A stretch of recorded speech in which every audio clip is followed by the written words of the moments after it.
Well, good afternoon and welcome to a new season of Round the Table Live with Christian Concern. It's great to be here with you, great to interact with you. We've missed interacting with you over the summer, but here we are back again, and Andrea Williams is back with us as well today. And we've also hoping to get a special guest coming in a little bit later as well. If you're following us live on YouTube or Facebook, do put your comments and questions in there. I'd love to hear from you. Love to hear how you're doing and get your comments on what we're talking about today. Hi, Andrea. Welcome back. Hi. Welcome back to Around the Table. It's great to be back. It's a new season. Of course, it's the end of this year, end of 2021. We're emerging out of lockdown. But for sure, as the summer has passed, and let me tell you, everyone, my precious firstborn daughter got married in the summer in August. So that was a great way to spend some of those weeks that we were away from you. But surely as we get back now and into the autumn term, into the autumn parliamentary term, into the autumn legal term, there are some real things that we're facing. Great. Well, and I understand we've got special guest Dave Brennan from Brephos here with us as well. If he's able to join us, that'd be great. Dave. Hi, Tim. Good to see you. Hi, how are you? I'm very well, thanks. How are you? I'm good. Yeah, tell us what Brephos is, Dave. Brephos is first of all, what it means, the word Brephos is the Greek word for baby. It's the word we find in the New Testament to describe babies in the womb and babies outside of the womb. And Brephos is the church project of CBR UK. So CBR UK, the Centre for Bioethical Reform, we exist to challenge the way society's thinking about abortion, and Brephos is our church project. So especially helping churches to teach about abortion and also to respond in action. Brilliant. Now, Dave, we've put out a news story this week about an interaction that you had with a police officer a few months ago down in Norwich, I think it was. Tell us about, before we show the clip, just give us some background, Dave. What was happening on that day? Sure. So the background is this was I think it was our second ever display in Norwich. So CBR UK runs public education displays. We do them around the country in various cities. We show the reality of life in the womb in all its majesty from early stages, incredible prenatal photography. And then we also show what a baby looks like after the violence of abortion has been done to him or her. And so we show these pictures in the streets and we simply ask people, what do you think about this? So we're showing factual information and we're asking people what they think. And we have amazing conversations and we see lots of minds changed. So we've been doing that for some 12 or so years around the country, but this is our second ever display in Norwich. The first one went really without any incident at all. It was a very straightforward display, lots of great conversations. The second time we were out there, interestingly, and we still don't know how this happened, but because it was our second ever and it was 4 weeks after the first one. So it's not as though anyone could have really observed a pattern yet, but there were protesters, pro-choice, pro-abortion protesters waiting for us. They were set up before we were. And so there were protesters with their message, which is fine. But what swiftly happened was they started to not only present their message, which we support, as in their right to give that message, but they started standing in front of our banners, trying to block our banners, trying to stop members of the public engaging with our material. And so they were really obstructing our expressive freedoms. And I think by the end of the display, well, there were certainly more of them than there were of us. We were a team of about... That's actually something that happens a lot, isn't it? I mean, that's when I've certainly gone out with CBR, looked at observing the work, looking after, sometimes in my legal capacity. It's really common to have people obstruct your message, isn't it? Which I think says something quite profound about it. I mean, that every time you go out with the truth, the sort of the pro-abortion lobby want to block people from seeing the truth. So that's right. Very powerful in itself. It is, isn't it? It's a kind of visual representation of what is going on the whole time, which is they haven't got a counter argument. It's indefensible. All they can do is try and cover it up and stop people seeing it. So it is. Keep it in the dark. Pretend it isn't what it really is. And as soon as you burst it open into the light, show its kind of ugliness or its reality, the hurt, for real in the public space, then you get this reaction. And the ones that are ideologically committed to the practice it continuing, they're kind of angry, blocking it away, because I suppose for many of them, they've got to deal with the reality of what they're advocating for. That's right. Yeah. And exactly. And we've seen that before. We've had that before. And I'm not sure quite where you're going to pick it up in the video, but what happened was they were blocking our images, getting in the way. And so we were politely asking them to move. We say, look, if you want to set up your protest next door, that's fine. Let's have that debate. I mean, we're often begging abortion advocates for a debate. We'd love to have that conversation, but they don't tend to want to. They tend to want to cover it up. Anyway, so we called the police at that point to say, look, can you come and just move these people? Some of my team are feeling intimidated. You had moved, and you tried to move, and that's right. We moved 3 or 4 times. We shifted 20 yards, and they pursued us. They followed us. Most of my team are women, and some of those protesters were men. And I said, some of my women were saying, look, we're feeling intimidated by this. I've got a fully grown man following me around in my personal space within a foot or two. I'm asking him to go, and he won't go. And I move, and he follows me. So that's harassment. That's intimidation. It's stalking. And so at that point, we called the police. They said they would attend. They didn't. And then some 45 minutes after that, one of our team got punched in the face by a member of the public. Had the police been there and separated out the two, then quite possibly that wouldn't have happened. But what was really shocking was what happened next. And that's the conversation with the police officer that I think we're going to see in a moment. Okay, well, that's a great introduction. So let's play the clip. And if you're watching, do ask and comment. Good to hear from you about what you're thinking about this. But Dave, let's play this clip now on the conversation.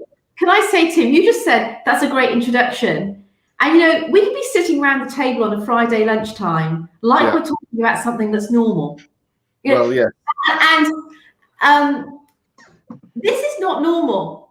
No. I mean, this is the thing. The idea that, I'm a great admirer of CBR and their volunteers. They're incredible people. And the idea that someone comes up and punches a volunteer who's standing for life and beauty and wants to engage, punches her, that the police don't come when a complaint has already been made, but then punches her in the face, and then we move on to something else. We have to wake up, and I just want to say to those that are watching this, folk, let's wake up to what happens when the reality of abortion is played out on the streets, or people are educated about it. And what are we going to do about it? But this is kind of like not normal behavior. This. Yeah, you're right. A member of the team's been violently assaulted, and was injured to some degree, weren't they, Dave? Mm-hmm. Yeah, that's right. That's right. And so on. So a real incident happened, and then the police do finally come along, and then you have this conversation, which we'll play now if folks are ready to do that. And the role of the police, in the oath that we take, is to uphold the peace. Okay, so yes, you have a right to free speech. Not to say that you have committed the offence, but if someone reports it, there's just as much likelihood that a court will find that you're guilty of an offence as, say, for example, the person that assaulted your colleague. Really? You're saying they're equivalent to us exercising our expressive rights is just as likely to be in contravention of the law as someone who hit someone in the face? Why not? So you're saying that someone hitting someone in the face is equivalent to our expression today, showing the reality of... Say, for example, your images trigger someone who has particular trauma around an abortion due to rape or an abortion due to medical conditions, and you trigger that trauma in them. How is that any worse? So you're saying they're equivalent? You're saying that someone's emotional response to me showing... Absolutely could be, yes. And given that I'm doing it in a peaceful way, and I'm not pursuing them, I'm not assaulting them in any way, just by showing my banner, you're saying that's equivalent to hitting someone in the face? I think in the modern world, we all know the damage that psychological trauma can cause. Yeah? Do you not? Okay, so if I said to you, I find your, I find that the checks pattern on your... a little bit ridiculous. Okay, but this is the point. Are you saying it's just about subjective responses? My response to that would be, that's ridiculous. But actually, think any right-thinking person, if they had an abortion in those circumstances and that trauma was re-triggered by seeing your images, actually I think that's quite a reasonable response. It's as simple as that. You asked my opinion. Okay. There you go. What would happen? You may not want to incite violence, okay? But it's quite clear to me that it could potentially do it. I made that clear to him. Yeah, you did. If we were to accept that and stop doing what we're doing, we're allowing ourselves to be intimidated and terrorised, and the message that's going out to the people of Norwich is it's okay to assault someone if you don't like what they're doing. And freedom of expressive rights doesn't mean anything, because if someone doesn't like it... Because we're actually not saying that we won't investigate the crime of the assault. No, have we? No, but you are saying, correct me if I'm wrong, that what we're doing could be considered equivalent to assault if someone feels offended by it or triggered. Yeah, I am. Yeah. Wow. Well, it's such a shocking conversation, that, isn't it? And I'm sort of every time I watch it, I've watched it a few times, I still think, gosh, Dave, what's your reaction to that? Well, you probably heard there. I was pretty repetitive because I was quite keen to make sure I wasn't putting words in his mouth, and I was genuinely in disbelief that a police officer was saying to me that that hurting someone's feelings was the same as the literal crime of punching them in the face. I really couldn't believe he was saying that, and so that's why I got him to say it so many times to make sure I was hearing him right. And the fact that he said that after someone had just been hit in the face, you could perhaps understand a sort of a peacetime conversation to say, well, we approach the police generally before we go out. We let them know what we're doing. We let them know the time and the place as a courtesy so that they can be prepared. We acknowledge this is a controversial issue, and people do sometimes respond in all sorts of ways. But what we do is peaceful and so on. So we have these conversations, but this is literally just after someone been punched. And rather than putting energy into finding the person who assaulted, and actually tracking her down and sorting that out, he was saying that essentially we were to blame. So listen, Dave, I've got a few comments here. One from Annabelle Rankin on YouTube. She says, offences taken, not given. We should all take responsibility for our reactions and realise that difference of opinion are essential to understanding each other's perspective. That's right, isn't it? Yeah, that's very well put. And that's the key, because, of course, anyone can take offence at anything. And that's why the law is quite clear that you need to prove that something is objectively threatening or abusive or inciting violence, and that's the intention. And quite clearly, we're so obvious about this. Our intention is not to incite violence or to threaten people. Our intention is to educate and show the truth. Now, if people find that offensive, they should ask themselves, why is it offensive to see the reality of a procedure that we call healthcare? Or maybe because it's not healthcare, maybe it's an act of violence. But that's not a crime for us to reveal that. If someone gets angry and punches someone as a result of that, that's their fault. Yeah. Well, the way that the police officer, it's interesting how whenever you're trying to make this argument in the public space, perhaps not so much on the level of people passing in the street, but the police officer there always turning it to if someone has been raped and had to have an abortion, that turning it to that's turning onto that argument. We know, of course, don't we, Dave, that the percentage of abortions that occur post, sadly, the rape of a woman are very small indeed. But it's interesting how always using that argument is somehow they're meant to dispel all opposition. I don't know what you say in response to that. Yeah, well, that's absolutely right. We're talking in this country probably something less than 0.5% out of 210,000 abortions a year. So we're talking and the reality is, if you were to say, well, okay, let's take that 0.5%, you could apply that to any issue you like. 0.5% of teachers might be abusive. So what, do we ban schools as a result? 0.5% of parents are abused. Do we get rid of parenting? You can't use a tiny exception like that to drive the rule. Nothing would work ever. And so it is insane, and it's deliberately used to try and basically silence. It's like standing in front of the banners. It's like tearing them down. Yeah. It's to shut down reasonable discourse. Yeah. Andrea, why don't you comment on that last comment we put up there, saying would love to know if this is an individual police officer's opinion or where the police stand legally on this. Well, he basically got the law entirely wrong. and now we are we've written to them in order to ask them what they're going to do in relation to that. But am I understanding right? The Chief Constable of Norfolk has actually supported this police officer. Dave? I believe he's refused to he's refused to acknowledge that the police officer made a mistake and was in error and was in contravention of the law. So whether he just didn't reply or came back affirming in the positive, I'm not sure. But he certainly hasn't. We've been in touch, and he certainly hasn't come out to say, yeah, that was a mistake, and we need to uphold the law, because the law is clear.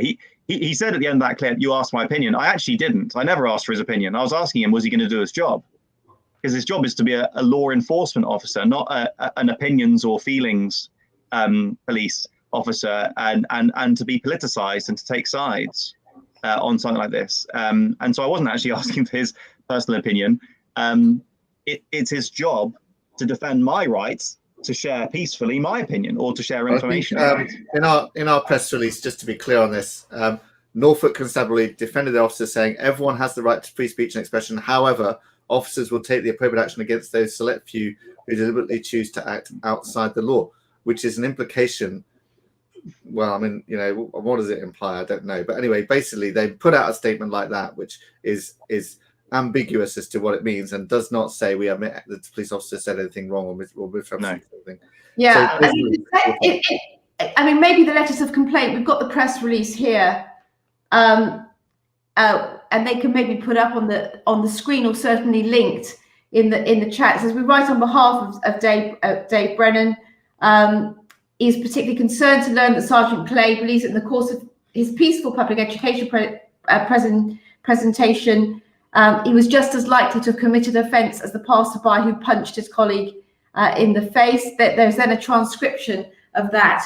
And we go on to say in the letter of complaint that it's serious because it's the stifling of free speech likely to essentially lead to a breach of Dave and CBR UK's rights, freedom of speech rights under Article 10 of the European Convention on Human Rights.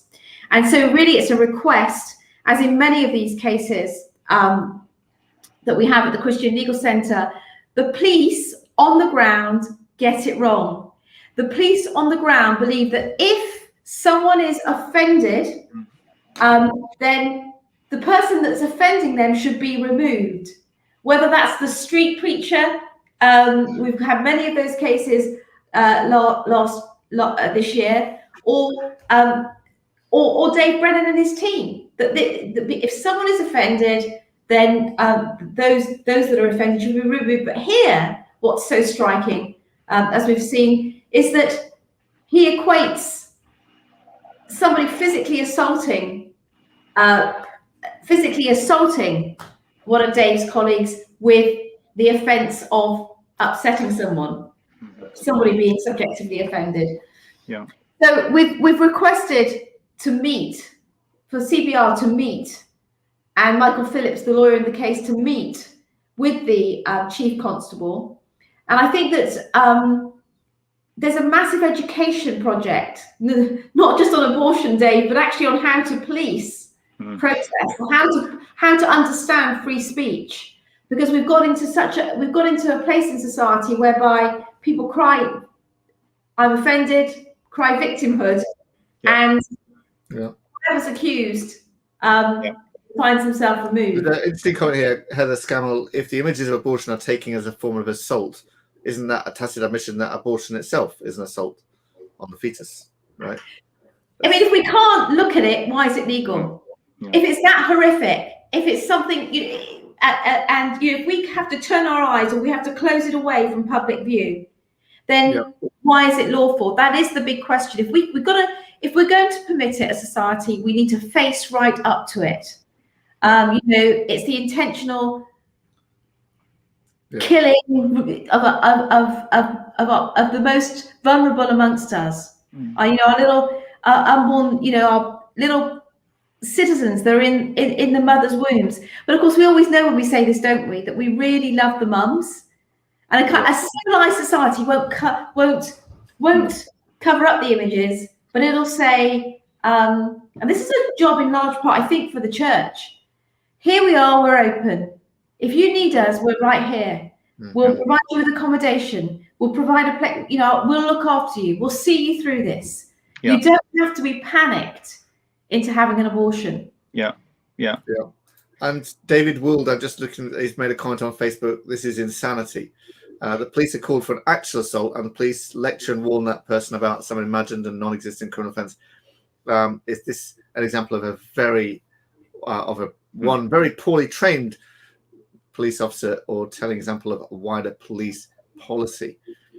Well, I think there's obviously poor training involved, but there's the problem that I find is that this is not probably a lone incident, because as Andrea was saying, we get all these street preachers arrested when they're not the ones who've done something wrong. Somebody else has threatened them, someone else has assaulted them or threatened to assault them or whatever. You know the case, Tim, do you remember the case of Mike Overd? I mean, Mike Overd and the 4 street preachers in Bristol. Again, I've watched a lot of the footage of that, but the police officer, and I was in court, the police officers there, the atmosphere was getting quite volatile in response to the street preachers, but the crowd had been really peaceable, and kind of there's a lot of banter for a long time, and then you enter into the equation.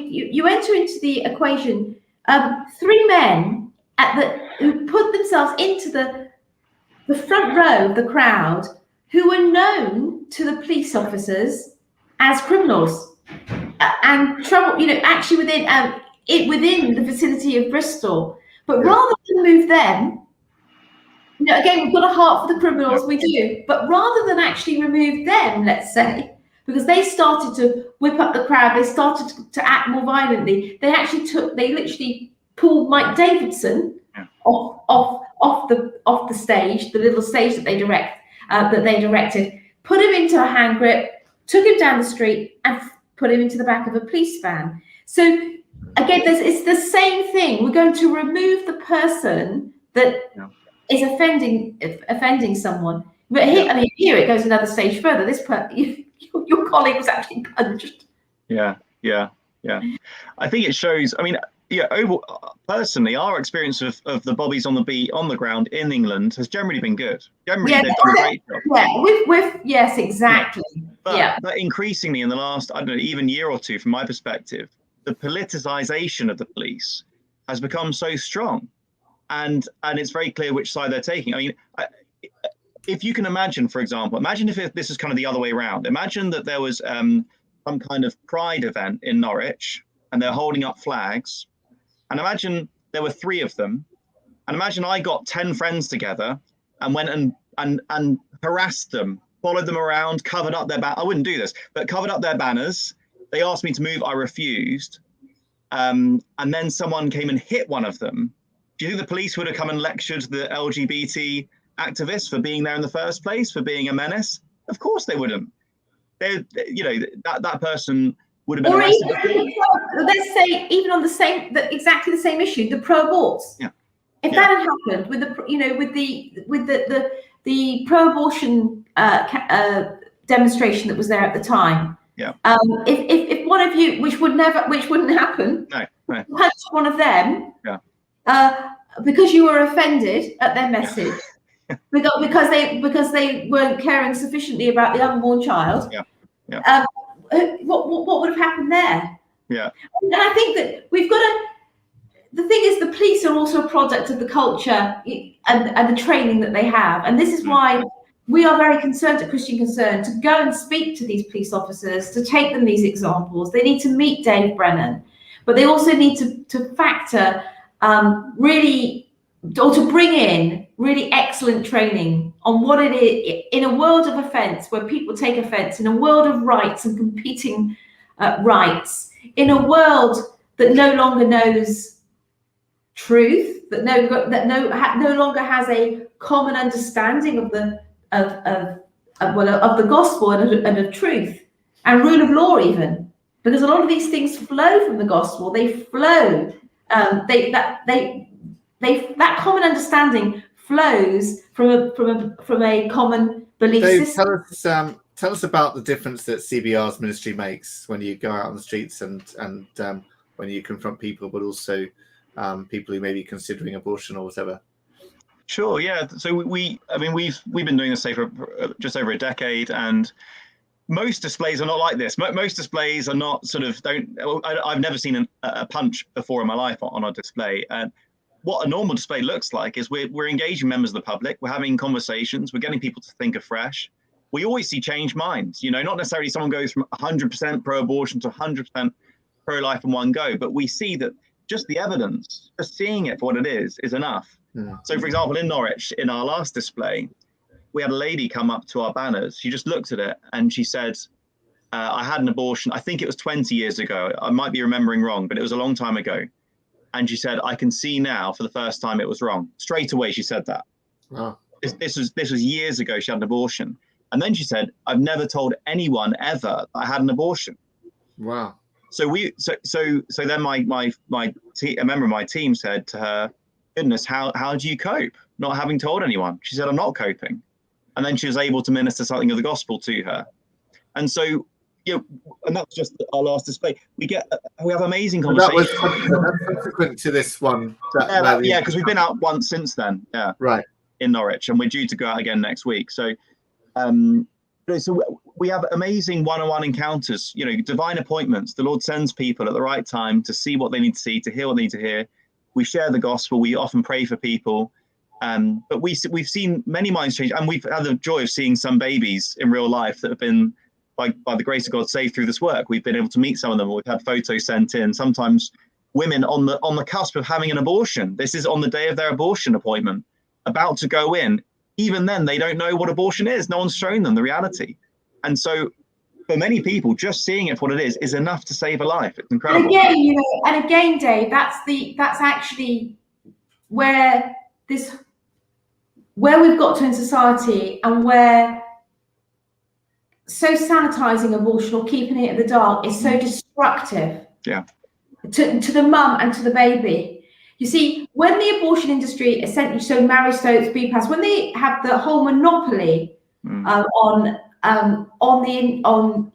this, when people Google unplanned pregnancy, or abortion, they get almost certainly placed straight through into the system, and it's a system which puts them on a one-way track towards abortion. And if somebody just were to come alongside them to talk to them about the reality of what it is, how the secret that they might carry for 20 years and never talk to anyone about, the complexity of all of that, nobody does. No. And nowhere do they see an alternative. They don't see a church in every town, because imagine this.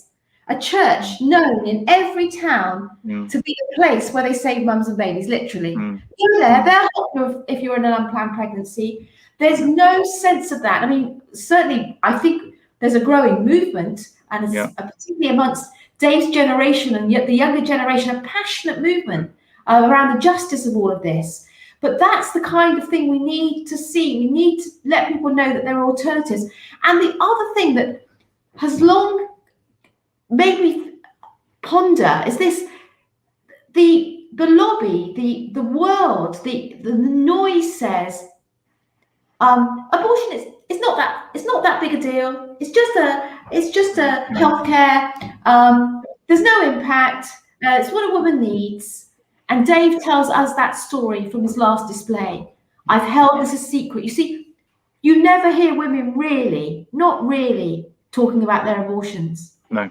There are many women, and I've met many women who have had secret abortions that they later, sometimes they don't regret immediately, but they remember, they regret much later.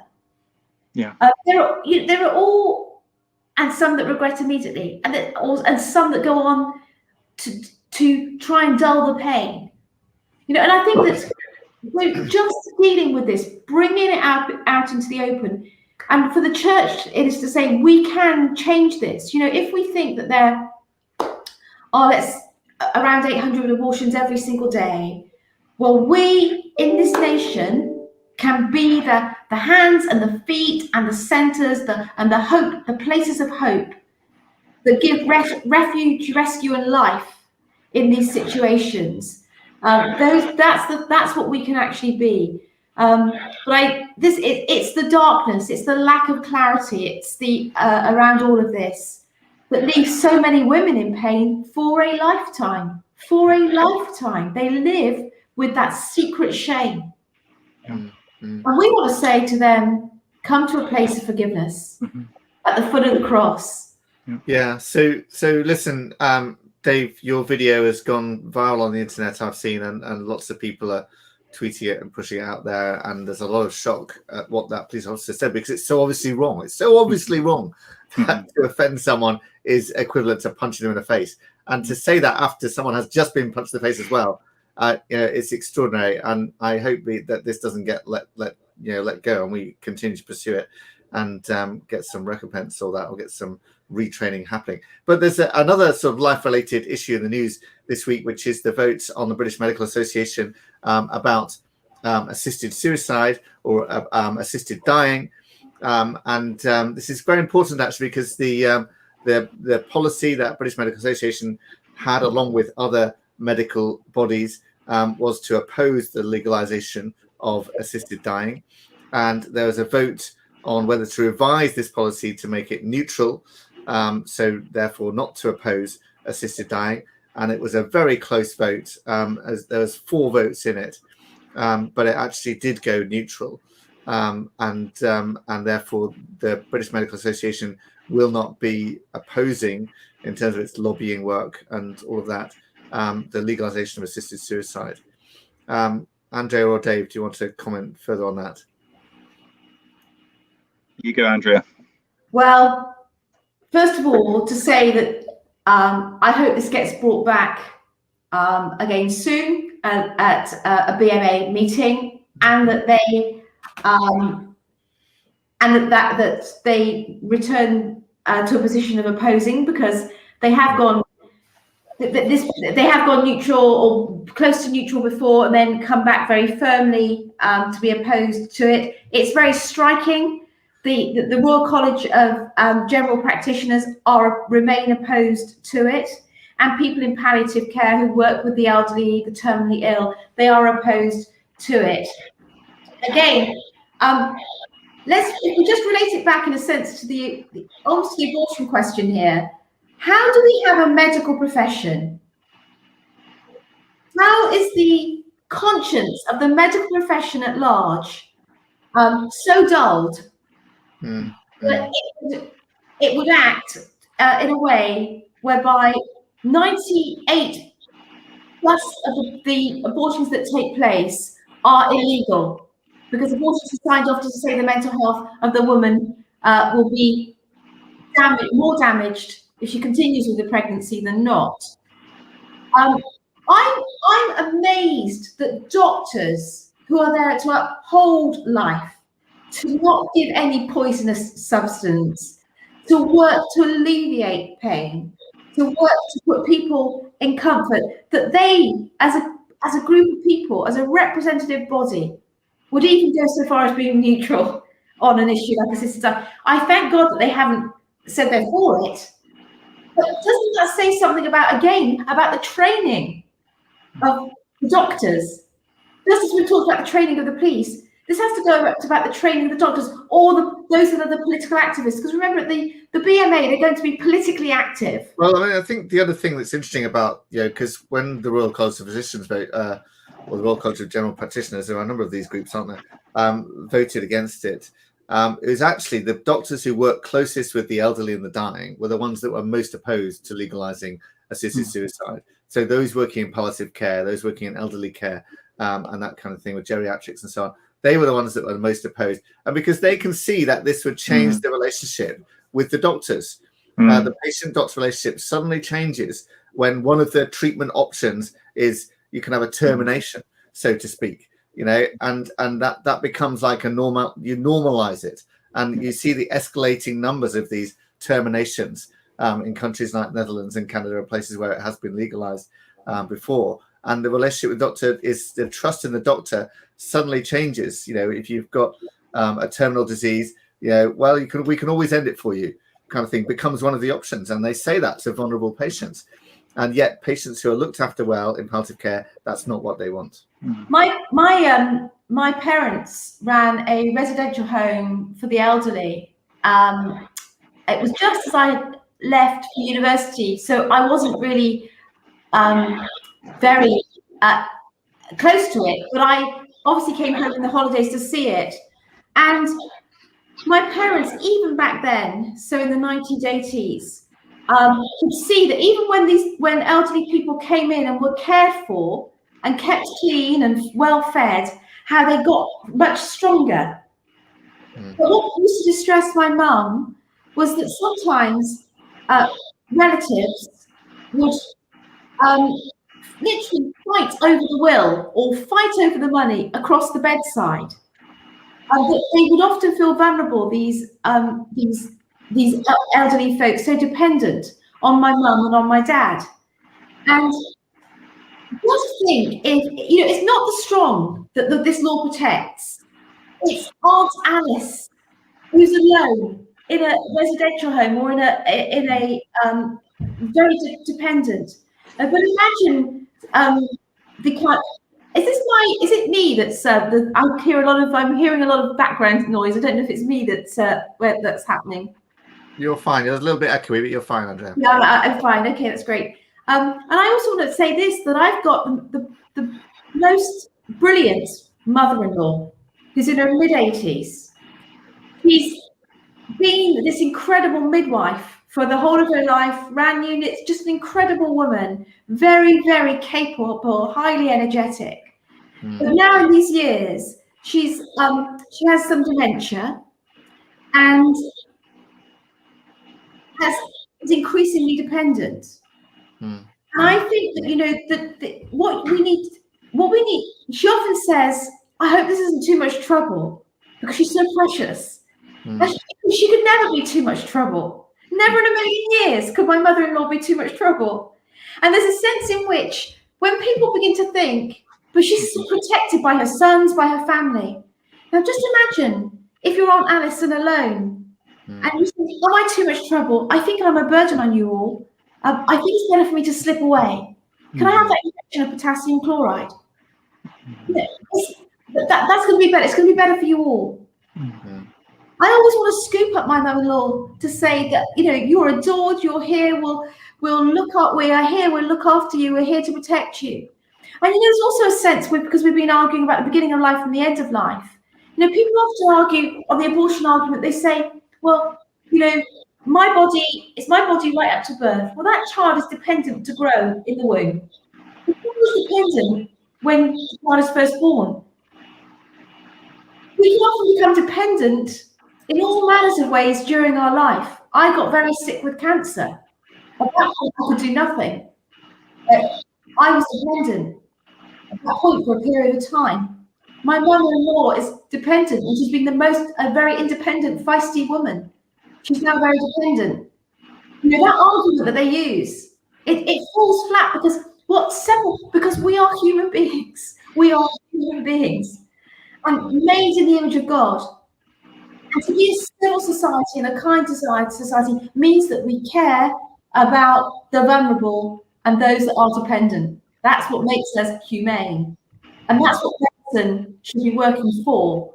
And it certainly shouldn't be aiding in injecting the killer drug or the killer drink. Yeah. Well, look, we could carry on this discussion. So much there to talk about in both abortion faith and euthanasia. Thank you for all your comments as well. Just as we wrap up, Andrea, we had a fantastic week.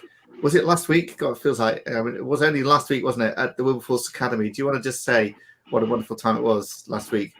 It was absolutely fantastic. We were, I think, over 100 or so with faculty and young men and women passionately in love with the Lord Jesus Christ, passionately in love with him, but also with his truth, and wanting to see reformation and revival in society for all the things that following him means, pursuing his truth, his beauty, his righteousness.